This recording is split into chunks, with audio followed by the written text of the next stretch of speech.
Hello friends, welcome back to my channel.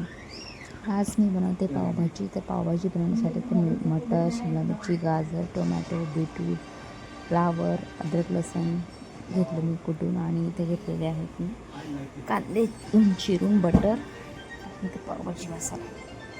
तर आपण cooker मी ठेवलेलं आहे तर गॅसवर गरम करायला. त्यामध्ये टाकलं थोडंसं तेल चांगलं तापल्याच्यानंतर मी टाकला कांद्याला चांगलं व्यवस्थित फिरून घ्यायचं. कांदा भाजून झाल्यावर आपण अद्रक आणि लसूण टाकायचं कुटून. अद्रक लसूण झाल्याच्यानंतर मी इकडे सगळ्या भाज्या ज्या आपण चिरल्या होत्या, आलू, मटर, टोमॅटो, गाजर, शिमला मिरची, बीटरूट मी एक घिसून घेतलेला आहे आणि फ्लावर.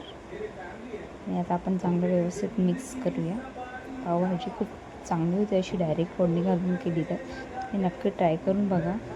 मी त्याची चवीनुसार मीठ घालते आणि व्यवस्थित पावभाजी मसाला टाकून 2 चमच पावभाजी मसाला टाकला आणि याच्यामध्ये टाकलं मी अमूल बटर. आणि आता आपण व्यवस्थित मिक्स करून घेऊया.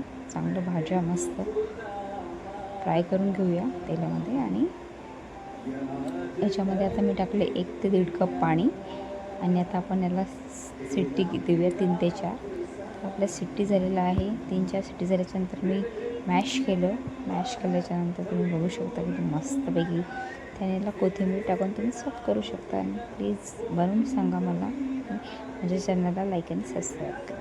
बाय.